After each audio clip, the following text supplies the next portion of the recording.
Is bright memory worth your time? That is what I hope to help you answer for yourself today. So, first thing to note is that it is an early access. Next thing, I guess, is that it is not voiced in English at all. I believe it's Chinese. Not 100% on that, but I believe it is. And it is interesting. I bought it without really knowing anything about it, but it was $6.99 on the Steam store, and this will eventually, I believe the development says it's supposed to eventually be a 2-ish hour playthrough, which that's pretty good. I mean, look at this quality. Let's take a look at the options menu. So, set up gameplay. You can have subtitles, highly recommend if you are not a Chinese speaker. Weapon HUD is strange. I'm not exactly sure what it does, but it seems to... I'm not sure if that's what that is. Maybe it's the style panel. You get ranking. You can get like SS style. Blood mode, I think, means that the blood can splatter on your face. You know, kind of interesting different little things. I don't know why you'd want the weapon HUD off, because I believe that shows you your ammo. And the style panel, I guess if you don't care about style that much. Graphics, pretty much what you would expect. Brightness, VSync on, you know, rendering resolution, anti-aliasing, all that kind of stuff. I was having issues streaming it on max settings, so it seemed like it was stuttering, so I had to turn some of the stuff down, and I don't have the beefiest of computers, so that's, you know, that's fair, but still seem to have some trouble with that. Reflection quality off, all that kind of stuff. Sound, I didn't notice I had to adjust the sound in any noticeable way. Game language, English. Let's see, what is it? Yeah, it's whatever that is, but yeah, we'll continue with English. Control, as of right now, you cannot... I was gonna do hold.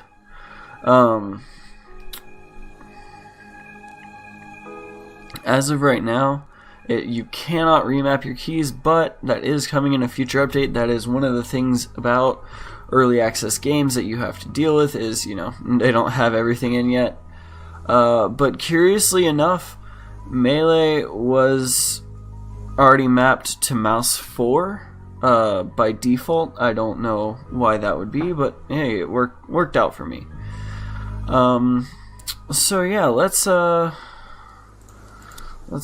get into some of the gameplay. That was a pretty good, you know, it's a pretty robust options menu. So this is the first area. I skipped the initial cutscene and small opening sequence. There are collectibles and stuff like that throughout this game, because I think it's pretty interesting. So I guess we're supposed to go towards that. It's pretty interesting, and I don't really want to spoil anything if you're thinking about getting this game. Let's see. Here we go. So this is your first introduction to combat, and you gotta kill the puppers, I guess. Kinda sad, but they're gonna kill you if you don't kill them. But funnily enough, that's kind of where it that's kind of where it stops being so easy, so straightforward, and low energy, honestly. Like this first area here, I mean, there's a few puzzles throughout this, all that kind of stuff. But we're introduced to this guy right here, and it almost starts like Doom music. And it just is a great feeling.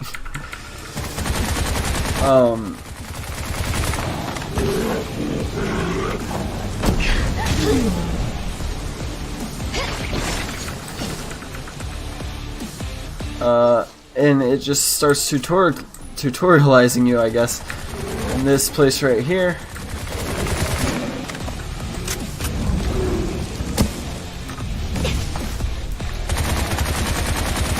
And you gotta take these guys out. So yeah, it's slightly hectic, and you're taking out these mythical beasts, and then now we're taking out suddenly undead people. And I'm not sure I'll be able to get all this commentary while trying to play this. Actually, it's just an insane game.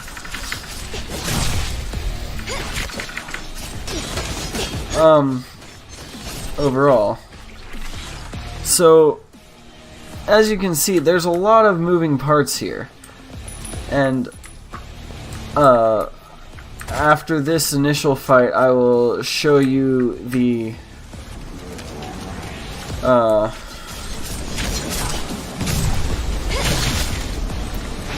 show you some of the upgrades and stuff that you can get, because yes, there is an upgrade system in this game, as well as in the final development. I believe I read that the developer would like to get more guns and such in the game, so that's something to look forward to as well. This game is utterly hectic, of course, if you can't tell that already.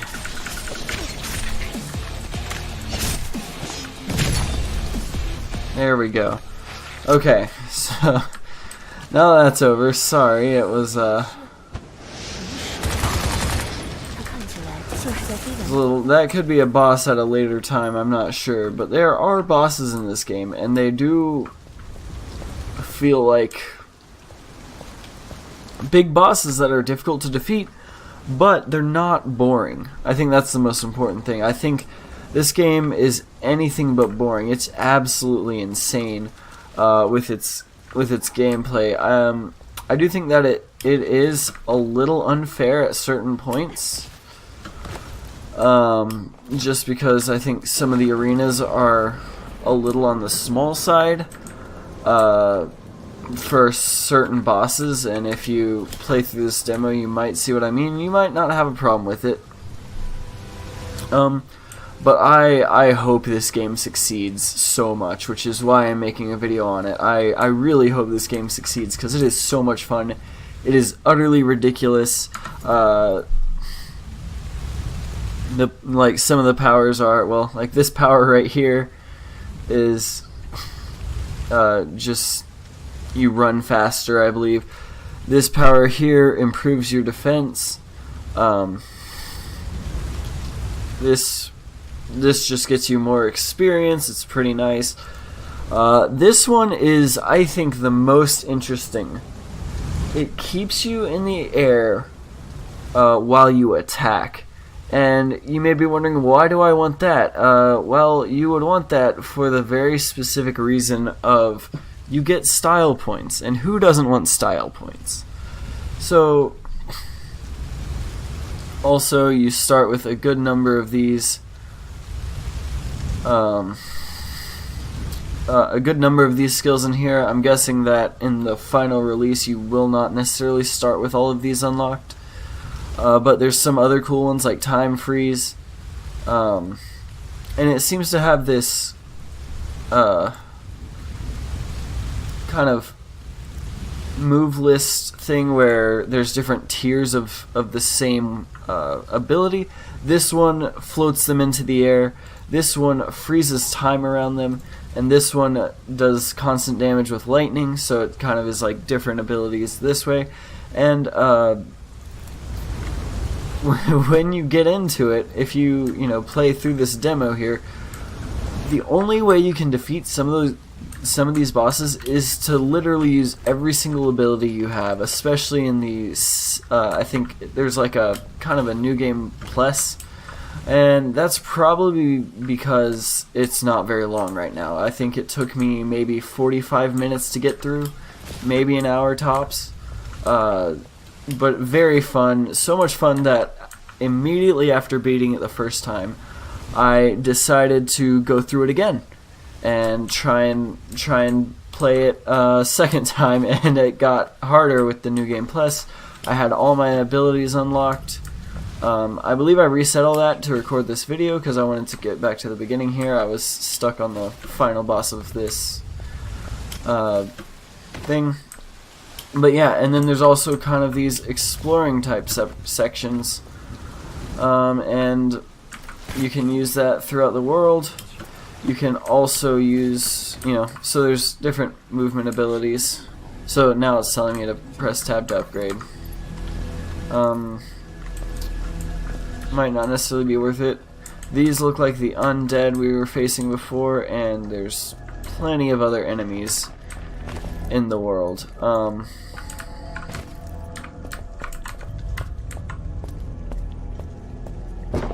But yeah, it seems to be a mix between Doom style gameplay. Oh, and I just died.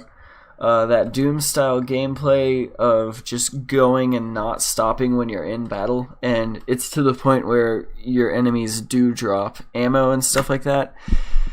And the dev also has written that he wants to put in, oh, some textures loading in there, that he wants to put in execute style stuff as well, which I think would be super cool, super fun for the monsters.